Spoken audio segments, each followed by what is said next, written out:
Thank you for joining me today. This virtual workshop will cover the use of the WorkFlows user registration wizard for school libraries. Please note that this training is intended for staff of school libraries only. Public library staff should use the RSA WorkFlows user registration for public libraries video. To begin, you'll want to open your Cersei Dynix workflows. All of the functions that we will be accessing today are located here under the Circulation Plus module. Under the Users group, the second wizard is User Registration. If you click on that, it will open a pop-up. For user ID, you will want to enter the next barcode number in your range. We do ask that libraries not reuse user barcodes or item barcodes. This presents a risk of history from a previous account becoming attached to a new user, which is not something that we want to happen. So use a fresh barcode for every user. Under profile name, your workstations should be defaulting to whatever the most commonly used profile is. In the case of most schools, that's probably going to be student. There are several different student profiles, though, which may have different circulation rules and loan periods attached to them. If you're not sure which one to use at your school, you can contact us at the RSA Help Desk, and we can look back at your current users and see kind of which ones you are typically using. If you're not sure if there are special circ rules attached to the different profiles, again, contact us at RSA, and we can help you figure that out. You will want to be using them consistently internally, like if you use maybe student 1 for your high school students, but student 2 for middle school students, or things like that. You will want to be consistent so that you have the circulation rules and everything applying consistently and fairly. Once you've made your selections there, though, just click OK. Oops. Let me come up with a different user ID.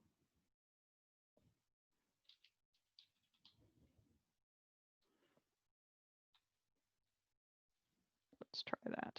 So, yes. Oh, no.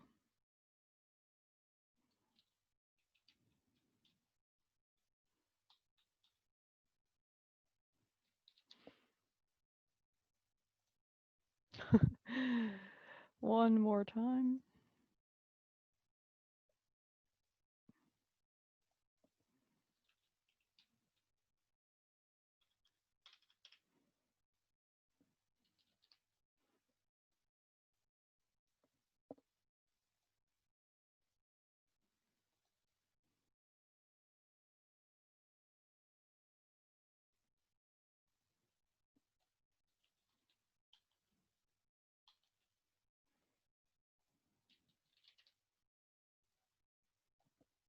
There we go. Okay. Typically, title is not used in RSA patron entries. First name will need to be the student's full legal first name. Let's say I am a Timothy. But say, for example, this person always goes by Timmy, and you want to be able to look them up either way. You don't want to have to remember if Timmy, is Peggy really short? Actually, we'll go with Peggy. Is Peggy really short for Margaret? Or is the student's name actually Peggy? Things like that. You will also have a space for middle name. We ask that everyone enter at least a middle initial. And then for last name, you'll enter the student's last name. Suffix may be used if you do have someone who is a junior or the third, or things like that. It's not necessary, though, if you do not have a suffix or if you are not concerned that there will be, a duplicate, then that's not necessary. Alt ID, when schools use this, I mostly see them using it for a student ID. RSA does ask that libraries not enter driver's license numbers or social security numbers. We don't want that type of very private information to appear in the database. So please do not use those. But if you do wish to use it for a student ID number, you may. Group ID, many schools use this for like a student's homeroom, teacher name, things like that, or whatever teacher they come to the library with. So if that is something that is useful to you, you may use it. Library name should default to your library's name. Again, though, if it does not, feel free to contact the RSA help desk. We can walk you through changing the settings so that it does. Profile name will be whatever you chose in the previous one. And charge history rule should be defaulting to no history. We ask that libraries don't change that from here, but rather instruct, students and users in how to change their own charge history if they do wish to keep that. Under the privilege tab, you will have an expiration date. This will be whatever your default is set to be. If you do need to adjust this to be, say, to the end of the school year or something like that, you can do that in this window. There is this little calendar widget, which will allow you to select an alternate date.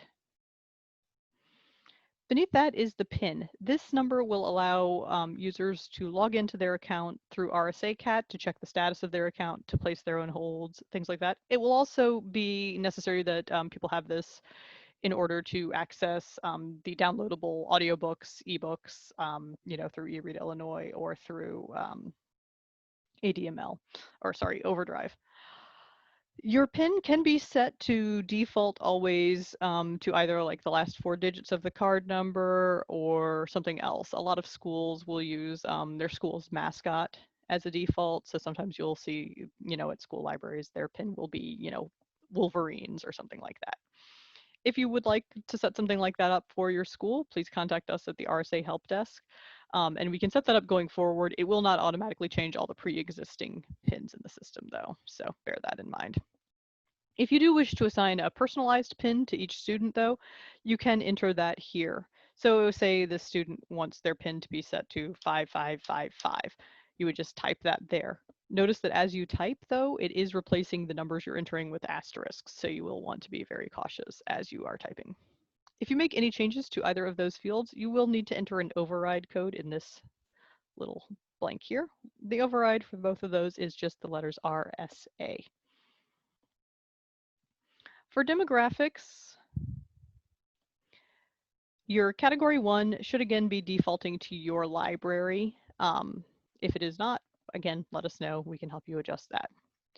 User category 2 is some age range and gender info. If that is something that is useful to you to track, you may enter that there. Category 3 is some area stuff that various libraries have asked us to be able to track. If none of it applies to you and you don't wish to use it, don't worry about it. Category 4 is contact preferences. For school libraries, this is less material, but it's so that public libraries can track how people wish to be contacted if their holds are in. So again, if that is useful to you, feel free to use it. Category 5 is more age range stuff. Again, these are all optional except with the exception of category 1. Category 6, though, is one that many schools do use, and this is one that a lot of schools use to track graduation year. This can be very helpful because then as your students graduate and leave your school, we can do bulk deletions based on the information in Category 6. So I would recommend that school libraries use that. And Category 7 is various, other information that public libraries have asked us to track. And Category 8 is various program information. So again, those are not necessary, but if I would recommend that schools use Category 6 and Category 1 personally. Birth date is required for public libraries, but not for school libraries. And then address info for school libraries, it is not required. Although if you do enter email addresses for your students, if your students have, say, Chromebooks or things like that, if you would like to enter email addresses, then WorkFlows can send out automated due date reminders and things like that. So if that is something you are interested in, you may wish to enter email addresses for your students. Under extended info is where you can put any notes on an account that you may need to track.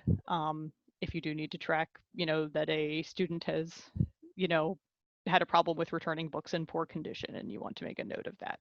Or if you need to make a note that, a student's older brother has permission to pick up their books or something like that. Or that, student's parent works in the school and may come in to pick up their holds. If you have notes of that sort that you may need to leave on an account, you may do so here. Please remember that these notes are visible on these accounts to any staff member at any library who may look up the account. So make sure that the note is informative enough that other people will know what it means. And you will always want to leave your initials and a date and some indication of which library you work at. So that is everything. WorkFlows will require you to check this to click on this check duplicate user box before it will allow you to save the account. So we go ahead and do that, and it will tell us no duplicate users found. And then we just save. If you do happen to find a duplicate user, you may have, a large family in your district, or you may find that a student actually already had a card and, thought they had lost it or something like that. So in that case, you would want to review the other account, make sure there are no problems, and then continue. Um, and then if you are ready to register another user, you can just click that. Or if you need to go back and add more information, you can click on Make More Changes, or you can just close. Thank you for joining me today. I hope that this training was helpful, and have a great day.